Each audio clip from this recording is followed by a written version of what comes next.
Hey everybody, this is the Advanced Algebra Trig Pre-Calc video 2 for section 3.3. The focus of this is I'm going to look at two graphs of one of a logarithmic and one of a natural log, and then I'm also going to look at some transformations. I'm also going to look at measuring sound in decibels and how we solve some of those things, and I have a table for that so we can kind of figure things out. It goes back to the rules of exponents for the most part. All right, so what I'm going to do is, it looks like I have an example of a logarithm, and then I have a bunch of natural logs. So here what I'm going to do is I'm going to start by saying describe the transformations.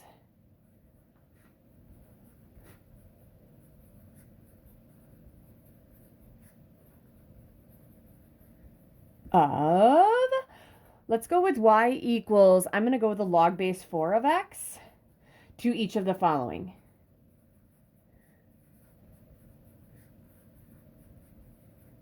And what I'll do is I'll give you, this will be Roman numeral 1, and this will be 1, 2. Number 3 I'm going to put a star by because we're going to graph that one. Okay, so what if I had something like, not even knowing what the log base 4 of x is, what would things be? Because I think we could come up with all of the transformations would be given just the original function. So that's what I'm going to do first, okay? So I'm gonna do that first whenever I graph it, but then I'll go on these. I can just tell you what the transformations are going to be. So without even knowing the shape, I can tell you what's going to happen. All right. So I'm going to have y equals, let's go with 3 times the log base 4 of x plus 5. And for this one, let's go with y equals 1/2, negative 1/2. We'll do that with the log base 4 of x minus 2. And we'll go with plus 1. Ooh, that's nasty. The one we're going to graph is going to be y equals the opposite, or the negative log base 4 of x minus 3. All right, we'll come up with transformations for that, and then we will go from there. All right, so we're going to go through those graphs. So what I'd say is, okay, let's think about all of them. Like if I had y equals, let's say y equals, we would have x minus h squared plus k, right? And we'd have an A here. The A was representing a stretch or a compression. It was dependent on what the A was. The H was the horizontal shift. The K was the vertical shift. If I had a negative in front of the A, it would flip it over the x-axis. And if I had a negative in front of the x, it would flip it over the y-axis. There you go, okay?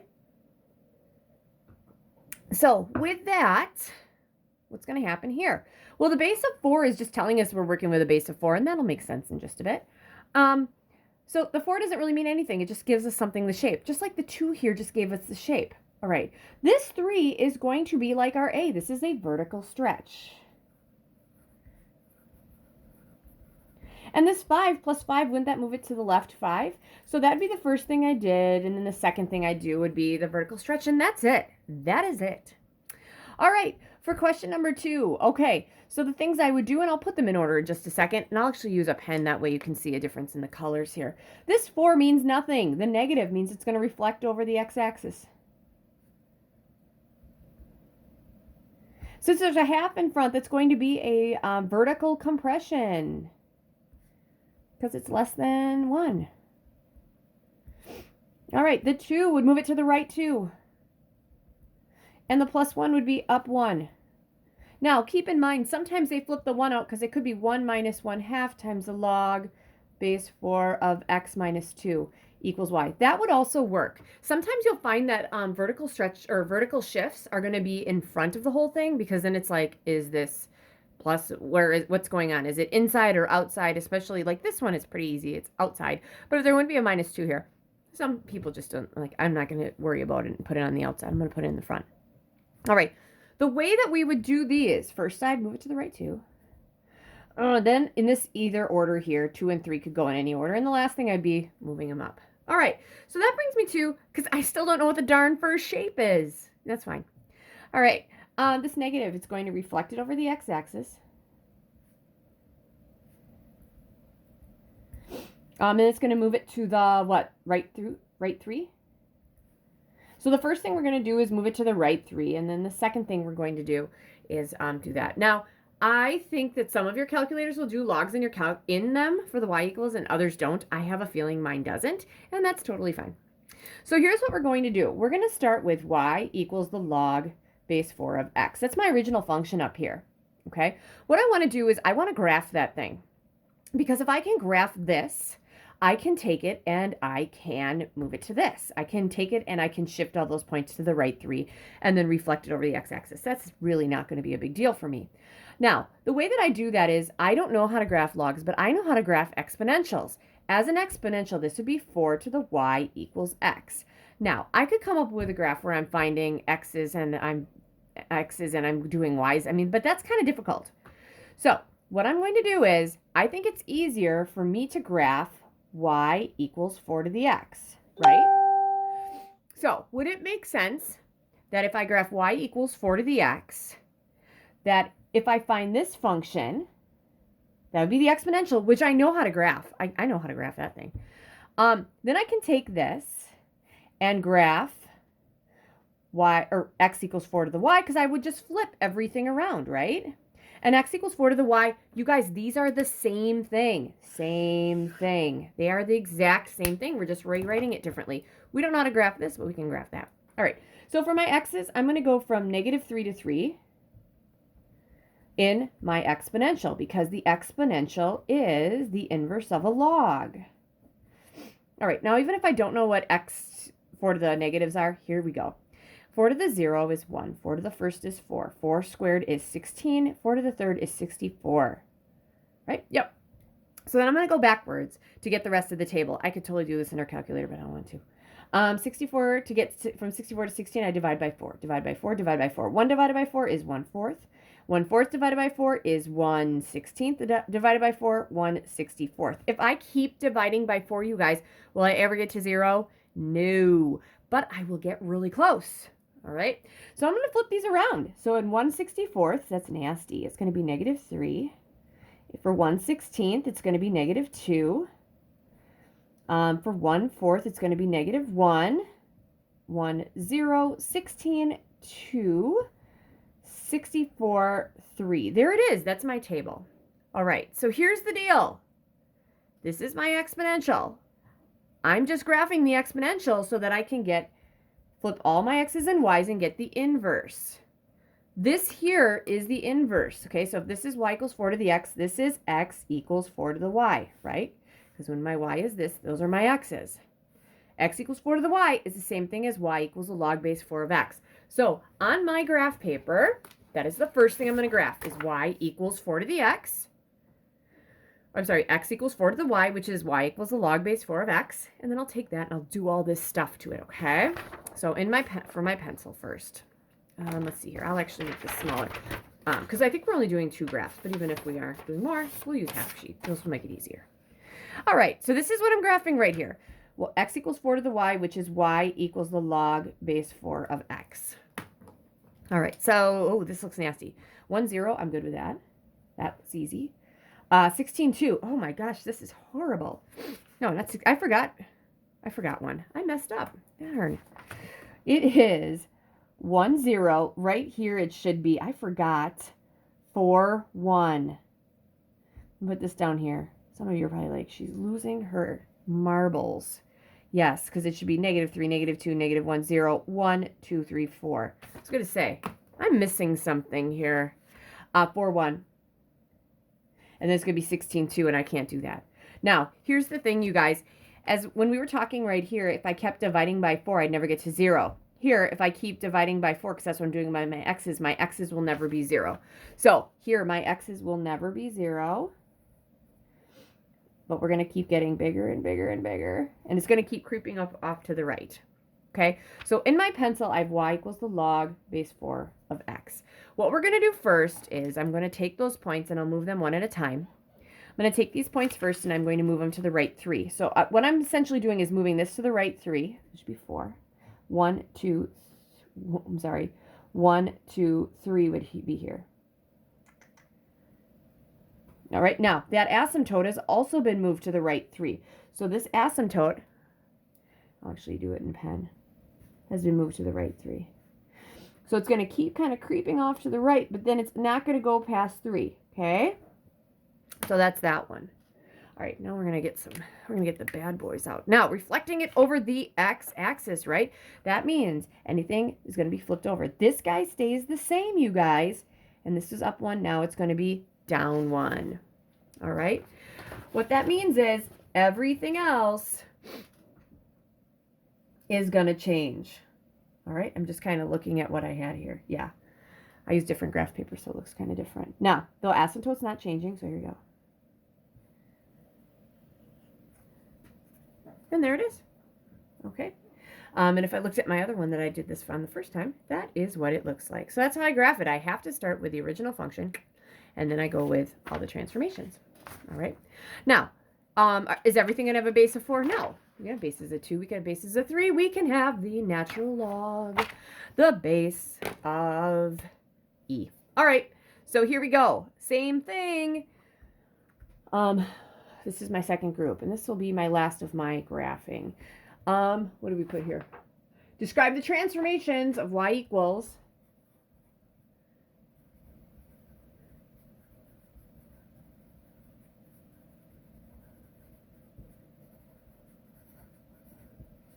the natural log of x to each of the following.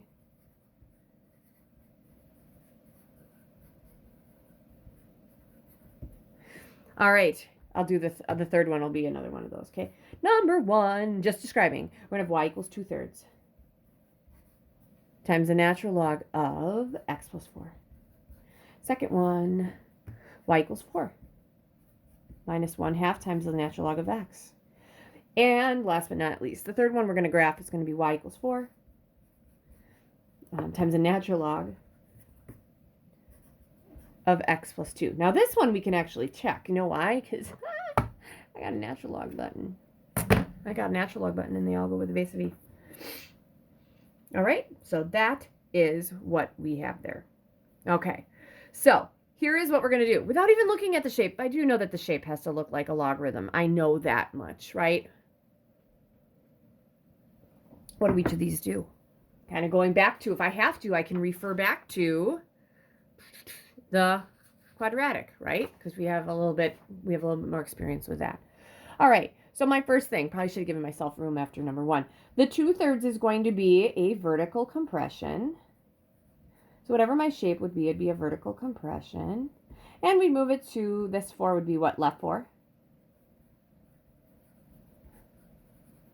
I would move it to the left first, and then I would compress it second. Actually, in this one, that wouldn't really change the shape that much. All right, this one actually is how we would write them, because I wouldn't put a +4 on the outside, because then there's always these questions like, oh my gosh, is the +4 with the x or not with the x? So here we go. Let's start working this way. The half is going to be a vertical compression. Now, every year I get some problems with this, so I say, okay, what if I get rid of the 4? Well, it'll just be a reflection over the x-axis, right? Yes, it's still a reflection over x-axis. And then this 4, wouldn't that be the same as if I flipped the 4 out here on the other side and made it negative 1/2 times the natural log of x plus 4? Now, the question is it up 4 or to the left 4? Well, it's up 4 because if it was to the left, I'd have that in parentheses. So up 4 units. First thing you do would be, you could do these in any order. You can compress it, reflect it, and then you can go down there. That's fine. All right, my last thing. Now, this 4, it's going to be a vertical stretch of 4. And the 2 would be left 2. We would move it to the left 2 first, and then we would do a vertical compression.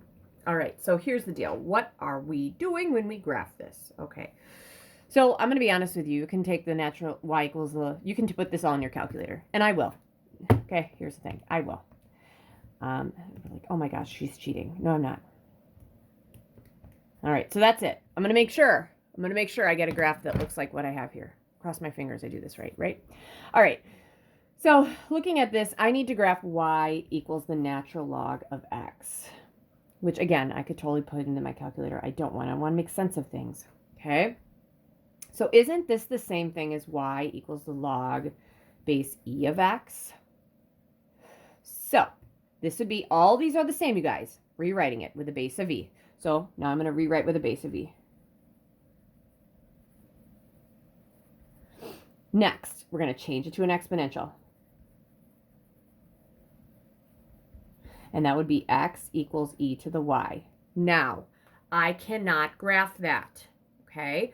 But I can graph y equals e to the x. So what I'll do is I'm going to do the same thing I did before. I'm going to make a table of x's and y's going from -3, -2, -1, 0, 1, and 3. And you know what? I'm not even going to use my table in my calculator, guys. Now, I usually would say go 4 decimal places, but we're going to use a graph anyway, so just go 1. All right. So y equals e to the x. These are my x's. E to the 0 is 1. I know that all the time. All right, here we go. Can I see that? No, you can't even see that, so sorry about that. Let's go with, I can go straight down because it really doesn't matter, e to the -3rd. So I'm going to go e second and ln, e to the -3rd. I'm going to go with 0.05. I know I said I was just going to go 1 decimal place, but I'm not going with 0.0 because it's not 0. All right, next one we have to go with -2. That's going to be about 0.1. I'll go with 1.4. I'll be consistent and go 2 decimal places. All right, -1st, 0.37. All right. I'm going to show you. 0 is 1. Here we go. E to the first power is, we said 2.72. I believe we said that last week. E squared is 7.39. And E cubed. Oops, sorry, hit my head on my phone. It's just hard to see these. 20.09. Now, the inverse for this is this. X equals e to the y is the same thing as y equals the natural log of e. Okay? This is the same as y equals the natural log of x. So what we're going to do is we're going to switch these around and we're going to find the inverse. Which, all this,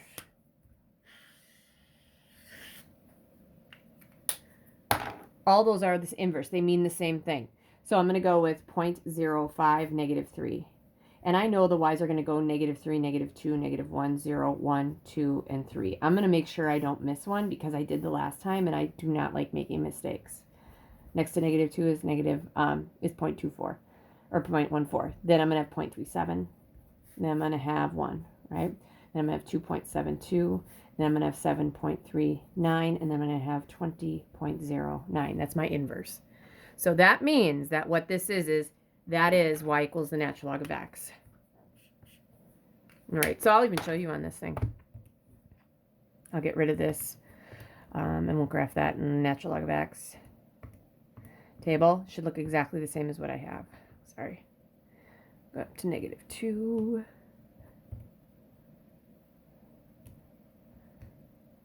Oh, sorry. Okay, so the natural log of x. This is going to be kind of hard to see because I got 1, 0, right? And all my x's are a little bit different. So what I'm going to do instead of looking at the natural log of x, because, I mean, all these are nasty. They're just nasty. What makes sense here is that if I'm looking at the exponential here, I'm getting smaller and smaller and smaller. I'm going to keep dividing by that 2.72, but I will never get to 0. Okay. If I look at y equals e to the x, that should be the same thing as this. Okay. So let me get rid of this. So you can kind of, so y equals e to the x should be the same. If I flip them, it should be, I'm sorry, the same as this one. So I have -3 and 0.05, -2, 0.14, sorry, -1.37, 0, 1. All of this is here. So that's y equals e to the x. I flip it over to x equals e3 to the y, and that's the natural log, and I really can't see that in my calculator. So first thing I'm going to do here, you guys, okay, this one was, what did we graph here? We graphed y equals, this was y equals the negative log base 4 of x minus 3. All right, in the end, this one is going to be y equals 4 times the natural log of x plus 2. All right, so the first thing I want to do is in pencil, y equals the natural log of x. So for y equals the natural log of x, you guys, I definitely have a point at 1, 0. Every exponential, or I'm sorry, every logarithm should have a point at 0, 1, because every exponential has a point at 1, 0. I'm sorry, every exponential has a point at 0, 1. Logarithm should have its inverse, which is 1, 0. All right, now, to keep things in mind here, okay, like if my x is about 2.27, that might be about here, I should be up at 1.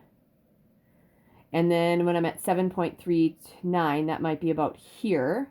I need to be up to nothing else. Now, when I'm at about 0.37, that might be here. I should be down at -1. If I'm at 0.14. So what's happening is I'm going to get closer and closer to 0 here, but I'm not going to get to 0. That's it. All right. Next thing I'm going to do is, first thing here was what? Left 2 units. So we're going to move it to the left 2. Now, I can't really move, so I'm going to say left 2. All right. So when I move this to the left 2, this guy is definitely at 3. That's for sure, because that's to the left. I'm sorry, move it to the right. I need to move it to the left 2.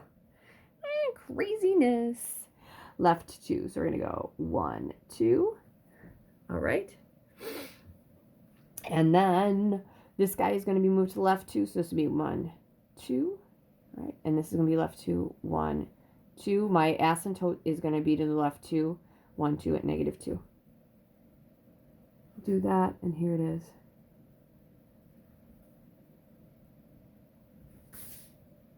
Making sure. Yeah, it was +2. My bad. All right, now I have to do a vertical stretch, okay, which is quite interesting to me because I don't see it on here, but we'll make sure this happens. Now, vertical stretch, everything has to be stretched. It's going to be stretched from the x-axis because it hasn't been moved at all. So it's going to be, this is going to stay put, and I'm going to stretch. This guy is going to go up 4. 1, 2, 3, 4. And the reason it's 4 is because this was up 4. Now it has to be multiplied up 1. 1 times 4 is 4. So it's going to be shifted up 4. This one was up 2. Now it's got to be moved up 2 times 4. That's 8. So 2, 3, 4, 5, 6, 7, and 8. All right. So it should look something like this, and it's going to keep going up. This is not a great thing. Or down. Now, I have had a ton of graphs in here. I need this guy. I do not want this guy. And I do not want this guy. Okay. So this one. There should be a point at -1, 0. Crossing my fingers. Yep, there's a point at -1, 0. Now, everything else is going to be stretched. -1, 0 stayed put. Now, this is going to be kind of hard to see, but this is a standard graph here. I'm going to show a standard graph here. So I'm going to go zoom 6. And there it is. It looks pretty close to what I have right there, right? Do you have to graph a ton of these? Absolutely not. You don't have to. Okay, but I want you to understand where they're coming from. So again, you can figure out the transformations for any graph, really. But you need to have the original graph. And y equals the natural log of x. Sure, I could look it up in here if I want to. But it comes from natural log is the log base e. I can take any logarithm and change it into an exponential. I don't know how to graph this, but I can graph its exponent. So I flip the x's and y's around. So I'm going to graph the inverse. Actually come up with a table for an inverse. So I can come up with a table for the function. Take this table, move everything to the left 2, and then stretch it by a factor of 4. That's what I did there. All right, so just a little review of what I did. All right, that brings me to the last part. This is, it comes from a table back in the old book. Everything is the same except maybe some of the numbers, but this comes from a table in the book. So the hearing threshold, so it's talking about decibels and how you hear stuff. The hearing threshold is 10 raised to the -12th power. That's how they define it. A soft whisper at 5 millimeters or 5 meters.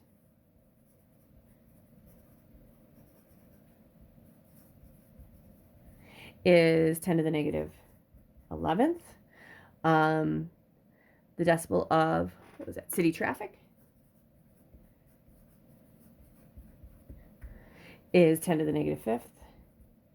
A subway train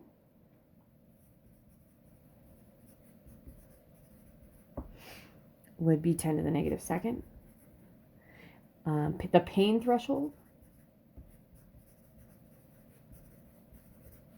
is at 10 to the 0. And a jet at takeoff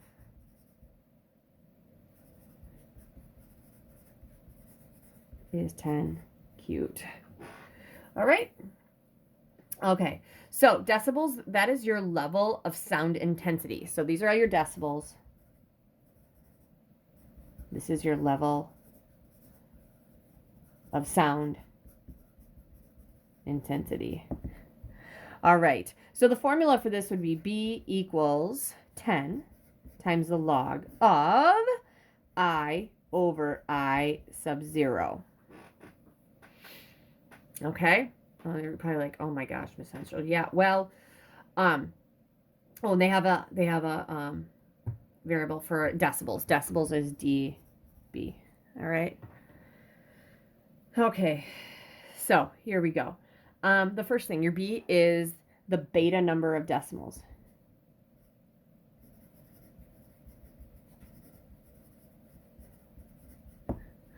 I is the intensity of your sound.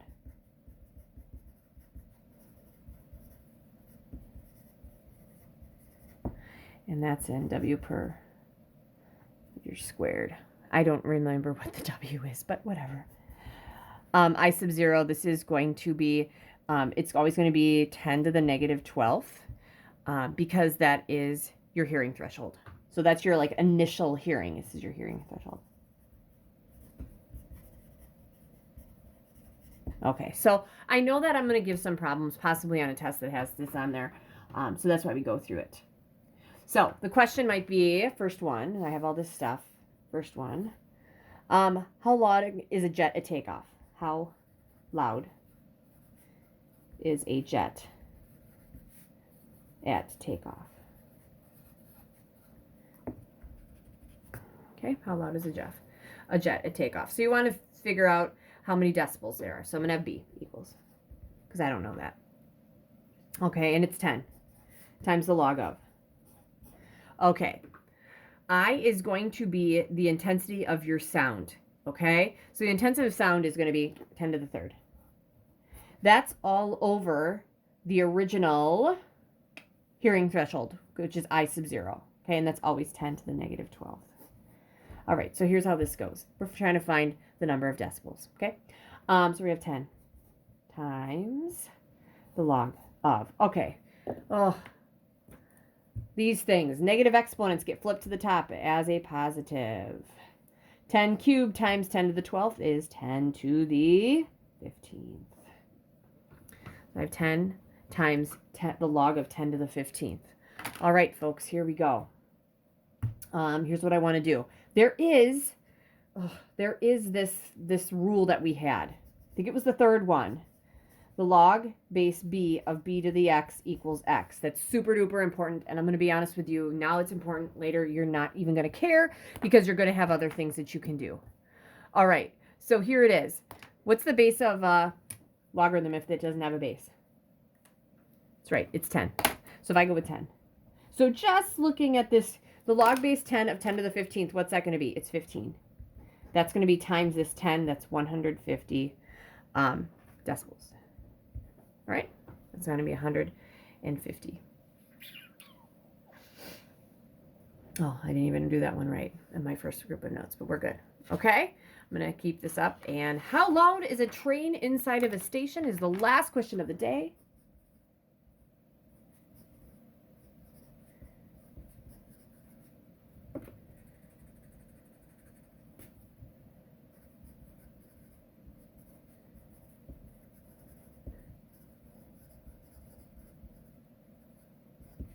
All right. So here we go. B equals 10 times the log of, okay, subway train, 10 to the negative second, right? So we're going to have 10 to the negative second on the top. Over your hearing threshold, which is 10 to the negative 12th. Okay, kind of the exact same thing as what we had before. All right, same thing I did before is I'm going to flip this guy up as a 10 to the 12th. Okay, 10 to the negative second times 10 to the 12th. Well, over here, didn't we add them to get 15? Yeah, now we're going to add these. So this is going to be 10 times the log of 10 to the 10th. Ooh. Now, what base does it have if it doesn't have a base? It's 10. So we said that the log base b of b to the x is equal to x. So the log base 10 of 10 to the 10th, this is 10 times this. That's going to equal 100 decibels. All right, and that is it. Are we going to do much about the last ones? No, we're really not going to do too much with the last ones, but we might see that formula again or something very similar to it. All right, so your homework will be online. Good luck.